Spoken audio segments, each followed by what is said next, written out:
The Toronto Maple Leafs have a massive opportunity, and more rumors are circulating regarding new Toronto Maple Leafs targets. And a new report has revealed that they could be targeting a defenseman. So, to break down exactly what that report entails and who that new target is on this episode. But before we do, if you're a part of the percentage who aren't subscribed, make sure to hit that button. It's free and means the world to Darius and myself as we're on the road now to 12,000 subscribers. But Darius, let's dive right into it today. And this player is one we've yet to discuss on this channel, and it is a blue liner. Now, obviously, the Yanni Hakanpää situation kind of plays hand in hand with this, depending on what happens with that. We'll probably have a video on that very soon. But Darius, let's get into him. And his name is Gustav Lindstrom. And this is an interesting one. So you can see here, if Yanni Hakanpää deal falls through, the Leafs should try and sign Gustav Lindstrom. And again, this is all pretty contingent on that Yanni Hakanpää deal falling through. And again, we're going to have another video on the whole Yanni Hakanpää situation because that's it's a can of worms to get into there. But I want to hear your thoughts on this one, and obviously everyone watching.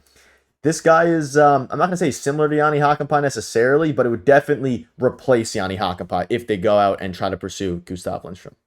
Well, he could be a Hakanpää replacement, right? And the longer that Hakanpää goes unsigned, the sooner I think that he's not going to get signed, right? Like, I think the Leafs are going to go into this season probably without him at this point, because it was reported, like, we'll have another video on it, but it was reported on July 1st that he signed, and we haven't heard anything about it since. No confirmation, nothing. So this guy could be a pretty good replacement. Obviously, Hakanpää has way more experience than this player, but at the end of the day, this is a 6'2" defenseman. He's a right shot defenseman, right? His last contract wasn't league min, but it was 950 grand. So it was, affordable for the Leafs. They can definitely sign him to that. And I mean, again, he can move the puck. He played pretty okay for the Montreal Canadiens last year.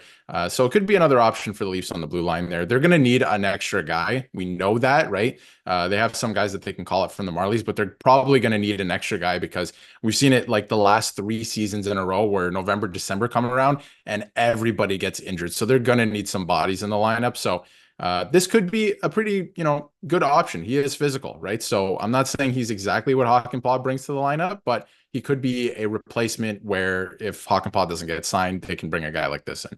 Yeah, you can see a lot of reports that are surfacing this year. The more time passes without a resolution of the Hakanpää saga, the more imperative it is that the Leafs should look for a fallback option and that Gustav Lindstrom should be that guy and that they should consider seriously pursuing him given if you think about it and you look at the stats again, Gustav Lindstrom is only 25 years old, so younger than Yanni Hakanpää, put up 10 points in 46 games, is a big defenseman. And if you're looking for, they already went out and, in theory, put the financial commitment down for Yanni Hakanpää, even if it doesn't fall through. It shouldn't be too much of an issue in theory for them to just go out and get a guy like Gustav Lindstrom if they're already willing to do it for Yanni Hakanpää. Obviously, a little bit different player, but you can look at it here. The J Fresh war sheet, he's okay. Like, again, we're talking about probably a 7th defenseman, maybe the 6th, if depending on how things work out. But most likely on any given day, he'd probably be the odd man out and healthy scratch. But depending on the matchup, of course, he could be a very suitable option for a team that really, when we've seen it, they obviously signed depth pieces last year. Benoit ended up being the star of the show last season. He now turned into who's probably going to be on the second line in the blue line this upcoming season, which was a big turnaround. So now you're looking at it and I like it a lot, even though it's not the flashiest option in the world. I still think it's one that makes a lot of sense for the Leafs, and that's why the articles are linking and reports are linking the Leafs to him because of that Hakanpää situation. Assuming that falls through, they already have the commitment elsewhere anyways.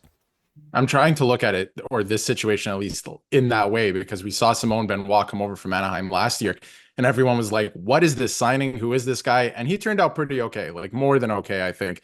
So I'm choosing to look at this situation kind of the same. But when you look at Hakanpää, and we're going to keep bringing him up because like his situation has a lot to do with this entire situation. If they were to go out and get a guy like Lindstrom, right?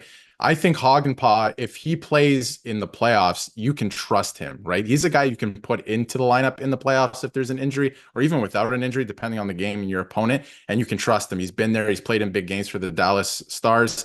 This is a player in Lindstrom that, hasn't really done that. He's younger, right? He doesn't have that experience, but he's a guy that can come in the regular season and fill some holes, right? And the Leafs are going to have that happen throughout the course of the season. I talked about it just a couple minutes ago where, the last 3 seasons, it happened. November, December, everybody was hurt, right? You're down to like 2 NHL defensemen. So they're going to need guys. So if Hakanpää falls through, I think this is a really good option, but I am worried about, obviously if Hakanpää signs his knee, right? But if you were to sign this player, is he even somebody that can come into the lineup in the playoffs, right? Not to make a difference, but can he even just be a placeholder? Yeah, and that's the question, and that's the big difference between Hakanpää and Lindstrom is the age, the experience, and the frame a little bit as well. You can see here, the 25-year-old blue liner, referring to Lindstrom, Gustav Lindstrom, the 25-year-old blue liner is coming off quite a turbulent season where he bounced between 3 teams in the span of 5 months, which is not something you really are looking for when looking at free agents. After being one of the pieces surrendered in the Peachy trade with the Red Wings, the Canadians had Lindstrom on the roster for the early portions of the campaign. So he's had an up and down year, and again, the stats don't look terrible. He averaged 15 minutes a game on the ice, but can he do what they brought in Jani Hakanpää to do? The answer is we don't know, because again, you mentioned it there, and they brought in Hakanpää, obviously, to help with the regular season, to help with the depth. Injuries happen, but do they trust Gustav Lindstrom if they sign him to come in and actually be able to play in the playoffs or even be super serviceable in the regular season is the question, because he bounced around 3 teams, which means that 2 other teams didn't think he was serviceable enough, or they had other defensemen that were better. And the Leafs core now on the blue line is much better, at least for the next couple of years, while they have Tanev and OEL locked up to these contracts while they're still in their primes. I think that at this point, again, it's an up and down signing if they go ahead and make it, but it's I would rather Hakanpää, but I mean, if this is what you're left with, it's better to have a guy like this than no seventh, air quotes, seventh defenseman at all. Well, if Hakanpää is going to come in and he's injured all the time and he's not going to play to even maybe 70% of his ability, then I don't want that, right? I think that would probably be a disaster, and maybe they're trying to avoid that right now. Maybe that's why we haven't heard anything about that, right? And I don't mean to compare Lindstrom to Simone Benoit exactly, but again, I think it's a good example on a guy who came in out of nowhere, and now you do trust him, right? And obviously, Berube is a different coach. We're going to see how that plays out this season, if he's going to trust him as much as like Keefe did and put him in certain situations that Keefe did. But that was a pretty good story, right? This is a guy that everybody blew up over last summer, saying this was a terrible signing. He wasn't even playing top pairing on a terrible team, all that. He came in, he looks pretty good. So maybe Lindstrom can make that type of effort as well.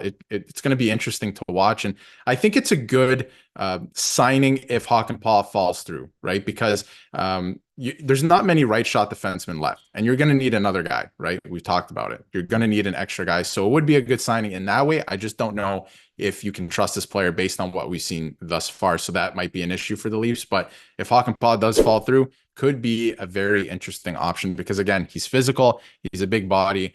He's kind of going to fill the role of what they got Hakanpää to do anyway. I just don't know if he brings that experience. Yeah, you can see here from Michael saying Lindstrom is a young Ducks defenseman who is not given a qualifying offer and has the tools to be a reliable NHLer who just needs the right opportunity to prove a point. So there's some guys that say, hey, some insiders saying, hey, he fits really well, he works really well, and others who are going to, like us maybe, who are a bit more pessimistic because of the lack of experience at the NHL level and at the playoff level as well. But that'll wrap it up. Let us know in the comments, do you want to see them sign Gustav Lindstrom, or do you want to see them hopefully try and salvage the Jani Hakanpää situation? Let us know. See you soon.